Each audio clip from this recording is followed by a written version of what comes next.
Giỏi. Go. Go. Go à. Giỏi.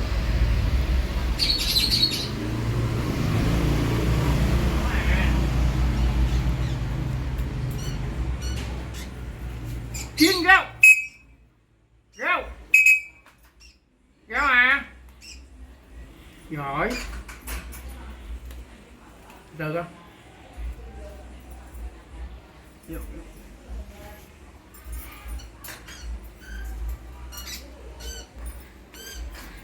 Kiên go. Giỏi. Giỏi. Giỏi quá.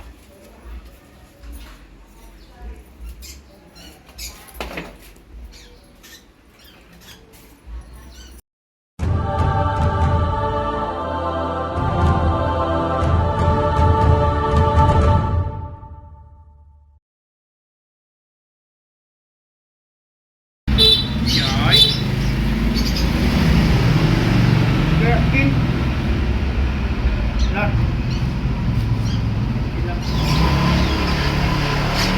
Kiên go. Giỏi. Giỏi quá. Rồi. Trơn quá rồi.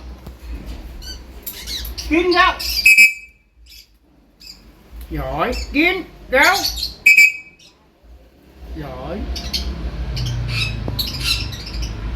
Giỏi quá à.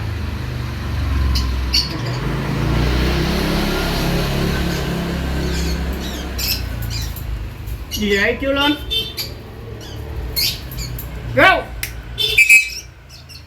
Go.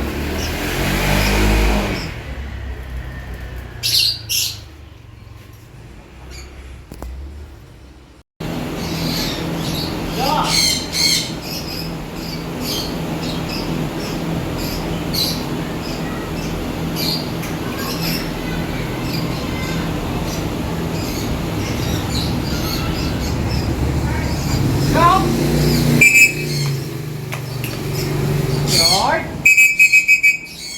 Giỏi. Giỏi quá à. Về nha, đứng đây. Go Kiên.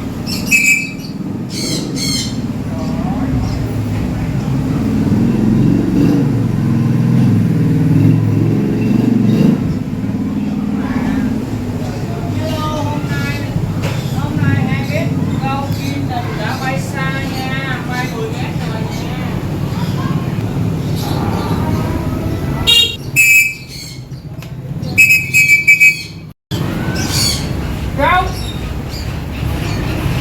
Go. Rồi. Rồi về cái gì không? Go Kiên. Rồi. Rồi.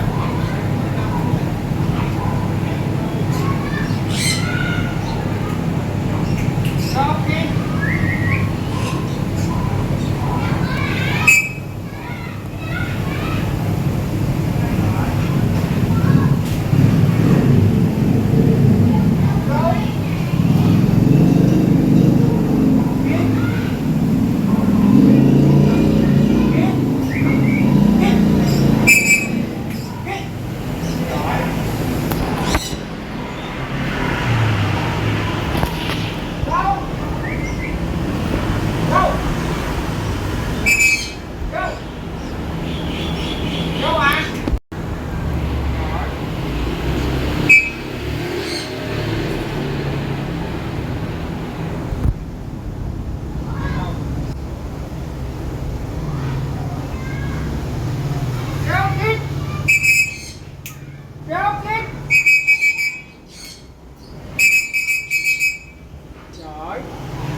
Kiên gao.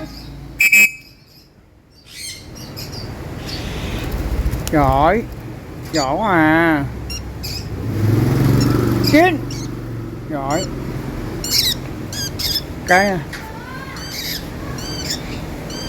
Cắn đi.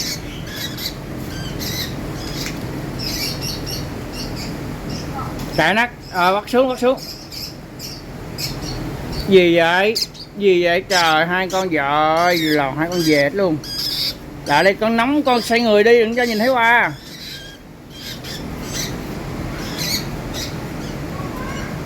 Từ từ thôi. Kín gấu. Giỏi, giỏi, hai đứa giỏi quá à. Hai đứa giỏi quá à. Đi tàu quá. Đi tàu. Giỏi, hai đứa giỏi quá. Kín gấu. Giỏi. Giỏi, hai đứa giỏi nha. Nay là tốt nghiệp trong nhà rồi mọi người ơi. Hôm nay hai bé tốt nghiệp trong nhà nha. Trời coi chạy kìa. Coi chạy kìa. Coi chạy kìa. Trời ơi con chạy kìa. Gâu. Gâu Kin. Nay tốt nghiệp trong nhà nha mọi người.